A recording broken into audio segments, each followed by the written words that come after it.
Olá pessoal, tudo bom? Aqui é o Charles Cardoso, founder da Conecta CX, e eu estou aqui com o Gabriel. Olá pessoal, eu sou o Gabriel, eu sou CTO e founder da Conecta. Esse vai ser o primeiro de uma série de vídeos que nós vamos fazer, um esquema de Building Public, mais informal, no qual a gente vai passar para vocês quais serão os nossos desafios, tá? O porquê que a gente decidiu fazer isso e o que a gente vai transformar o nosso software. Então, Charles, o porquê destruir o nosso software? Vamos lá. Existem alguns fatores que fizeram a gente tomar essa decisão. Para mim, o primeiro deles é porque hoje o nosso software ele é vendido como SaaS, mas ele é um sabor SaaS. Ele não é um SaaS de verdade.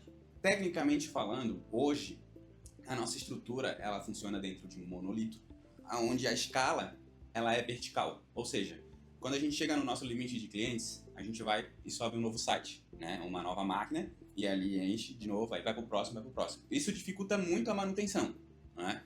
Além, claro, todos os outros pontos relacionados à atualização do software, a controle de acesso. Então, a gente tem vários pontos descentralizados de falha, né? Então, esse é o primeiro quesito ali, que a gente precisa mudar a arquitetura, né? Para justamente poder chamar de SaaS.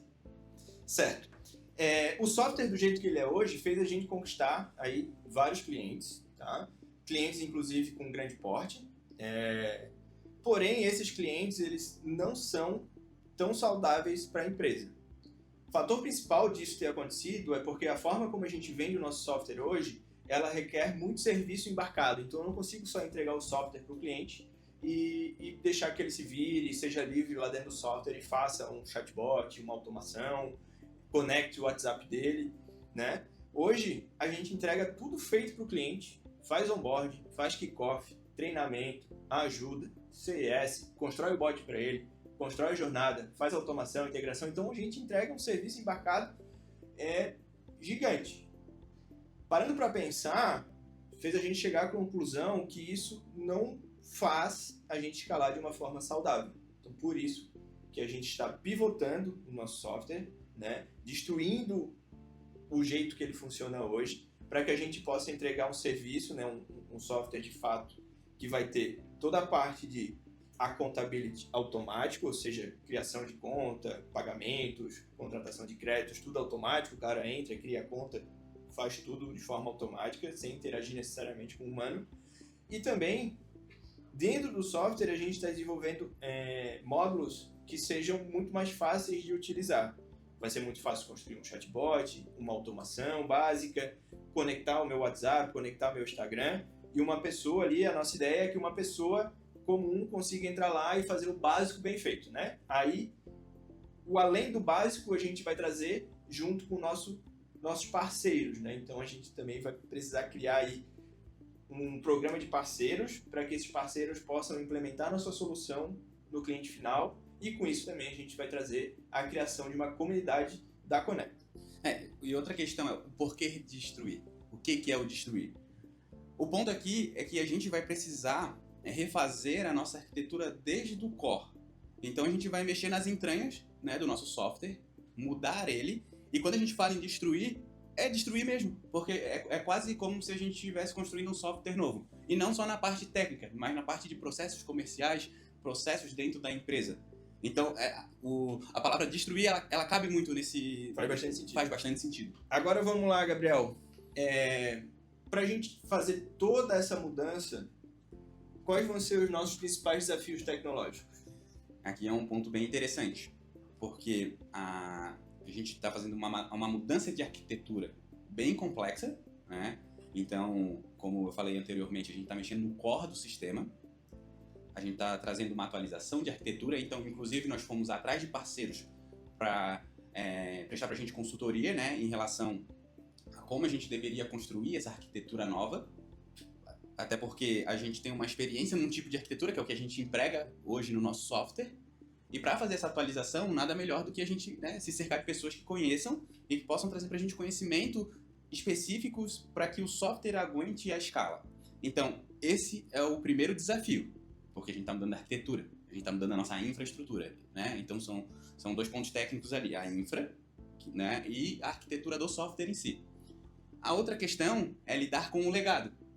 Porque os clientes que a gente tem hoje em dia, a gente não vai abandonar eles. A gente precisa com que o software que funciona hoje continue funcionando e recebendo atualizações, né? Então, assim, o software, do jeito que ele é, ele trouxe a gente até aqui e agora a gente precisa encontrar uma forma de manter ele atualizado e seguindo. Porque os nossos clientes da nossa base hoje precisam continuar trabalhando, recebendo atualizações, então até um compromisso nosso com os nossos clientes, né? Manter eles sempre atualizados e com as melhores práticas que a gente possa entregar para eles. E junto com esses desafios tecnológicos, eu acredito que a gente vai enfrentar aí alguns medos. Então, qual é o teu maior medo? Então, assim, em relação ao medo, ele vem acoplado ao assunto anterior que a gente comentou ali, em questão dos desafios. Porque, como eu comentei, a arquitetura ela é 100% nova. Então, nós temos uma arquitetura tanto de software quanto de infra, de coisas que a gente não mexeu no passado. Então, aí vem um grande medo, o medo do novo. Né? Nós estamos enfrentando coisas novas. Mas o ponto aqui, eu acho que o principal medo que a gente tem, e que é o que tira um pouco o nosso sono, é manter o nosso legado funcionando. Porque os nossos clientes são muito importantes pra gente. Então a gente não pode fazer uma atualização e quebrar tudo que a gente já tem hoje. Né? Então aqui é um ponto de atenção importante. A gente precisa manter o software funcionando. Exatamente, né? E também isso causa na gente, né, nesse processo de migração aí, uma grande ansiedade que a gente tem que controlar até que tudo aconteça. Aqui tem um trabalho muito forte de estudo, né? Um trabalho bem minucioso em cima da arquitetura existente, da arquitetura proposta de atualização. Então, é um trabalho de formiguinha, mas que ele é muito essencial para que lá na frente, quando nós de fato lançarmos o self-service, as coisas funcionem.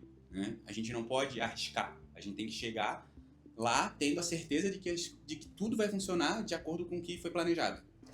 Além da mudança tecnológica, nós vamos precisar, obviamente, ter uma mudança nos nossos processos, né? Tanto comerciais como de empresa.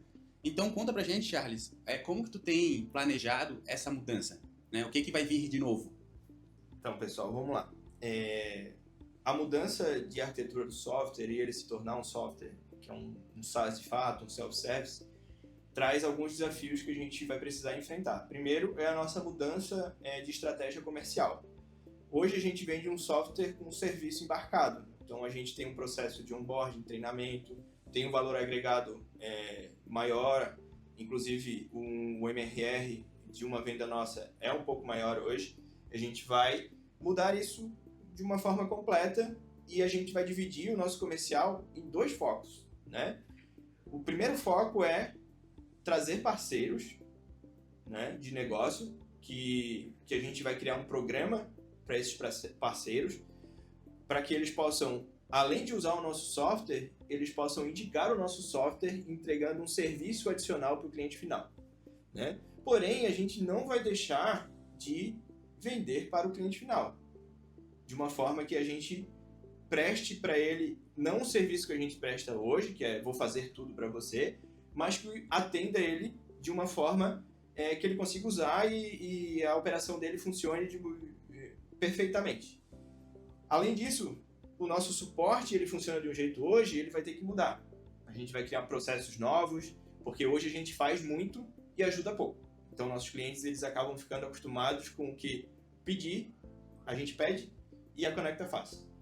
Esse é o paradigma que a gente vai ter que mudar para o cliente pede, o cliente tem dificuldade e a Conecta ajuda. A Conecta está lá, a gente está presente a todo momento, nosso suporte ele vai estar presente a todo momento com o cliente, porém de uma forma de como você deveria fazer, como é o melhor jeito de fazer, faz assim, faz assado, e não a gente ir lá e fazer de fato para ele, tá? Até porque ele precisa aprender a fazer as coisas sozinho e possa caminhar com seus próprios pés. Uma outra questão também, que é uma coisa que a gente nunca enfrentou, é a questão que a gente vai começar a ter com os clientes invisíveis, né? Que isso é uma coisa que quando a gente faz um software self-service, começa a entrar um orgânico, porque o cliente vai poder lá criar a conta dele, botar o cartão dele e começar a usar o software. Então a gente não vai saber o que ele vai fazer na ferramenta. Isso também é algo que a gente vai provar. Hoje a gente nunca teve essa experiência, né? Todo nosso cliente ele passa por um onboarding, um kickoff, um treinamento, a gente conhece ele, conhece a operação dele, sabe como ele funciona. O cliente que vai entrar lá e fazer as suas coisas sozinho, a gente não vai saber quem é ele, como ele funciona, vai ter também um trabalho de criar um processo de CS para ir atrás desse cliente e ver se a ferramenta está sendo efetiva, para que ele simplesmente não crie a conta, use, não atendeu, não conseguiu usar, não conseguiu fazer o que eu queria, cancela. Né? Não é esse o nosso objetivo, mas a gente sabe que também o nosso churn vai aumentar, até porque hoje a gente praticamente não tem churn. Né?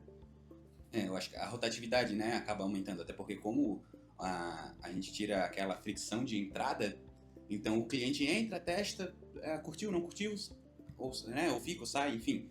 E o outro ponto dessa venda invisível também, que é algo que a gente tem conversado bastante ultimamente, é a questão da gente não saber o que aquele cliente vai fazer. Porque como tu comentou, hoje o nosso comercial faz um trabalho de curadoria, ele entende tudo que esse cliente faz, então a gente consegue saber exatamente as áreas que os nossos clientes atuam. Agora a gente vai começar a não saber mais. Que é um desafio técnico teu também. Também é um desafio técnico também, porque a gente vai precisar construir processos para ter um tracking, um monitoramento do que esse cara está fazendo na plataforma. Né? Até porque, como ele vai entrar de uma forma, né, simples ali, ele pode fazer qualquer coisa na plataforma. E esse qualquer coisa, ele tem o seu lado positivo e o seu lado negativo.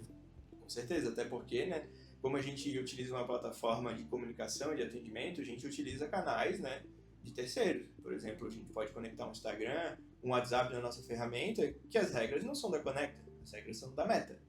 E um cliente pode fazer coisas lá que a Meta não aprova, ele vai ser banido, tem o compliance da Meta, mas também vai ter o nosso compliance, que a gente vai precisar criar isso para entender o que aquele cliente está fazendo e se a gente quer esse tipo de cliente ou não. Um outro ponto, né, que vem em conjunto com essa visão de negócio é que self-service sozinho, ele não garante escala. Então, o nosso principal foco vai ser transformar o software em community first, junto com o nosso programa de parceiros. Esse vai ser o coração do novo Conecta Desk. É isso que vai fazer ele ter escala. Não adianta só a gente fazer tudo isso tecnologicamente que a gente está fazendo e não aplicar um processo comercial que de fato vai fazer esse software ter escala.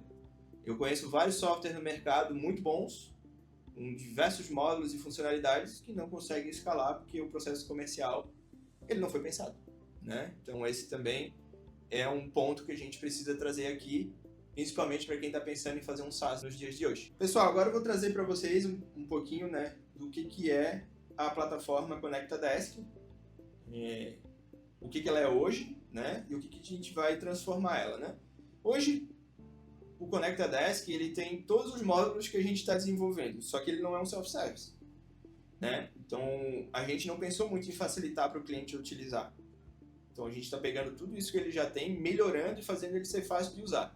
Então a plataforma ela vai unir, ela vai ser um all-in-one de CRM, com pipeline, funil, com um módulo de automação para a gente não precisar ter que subir um servidor de end-to-end, usar um Make da vida, tudo integrado dentro da ferramenta para eu fazer automações desde básicas a avançadas.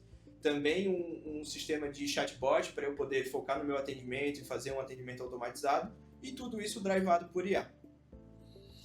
E também toda a parte de account, né, que vai vir acoplada na ferramenta, que o cliente não vai mais precisar entrar em contato com a gente quando quiser contratar mais créditos, quando quiser contratar um módulo novo, ou quando quiser evoluir de plano. Acho que esse é um ponto também importante do self-service, porque deixa na mão do cliente as escolhas, né? E, de fato, ir lá e fazer. E não ficar esperando, por exemplo, se o cara quer chegar no final de semana, ele precisa aumentar o plano dele porque ele precisa fazer uma ação naquele final de semana, ele vai lá e faz, não precisa esperar segunda-feira que o comercial vai atender ele. Exatamente. Então, pessoal, esse era o assunto que a gente queria trazer no nosso primeiro vídeo do Build in Public. Os próximos vídeos a gente não sabe qual vai ser o assunto, porque vai depender da evolução da ferramenta. E a ideia é que a gente vai trazer aqui, se deu certo, se deu errado, aberto, para vocês verem o que vai acontecendo aí com o nosso novo momento. E a ideia é a gente trazer tanto a visão comercial e de processos, quanto a visão técnica também, porque vai ser um baita desafio. Valeu, pessoal. Obrigado por assistir e até a próxima.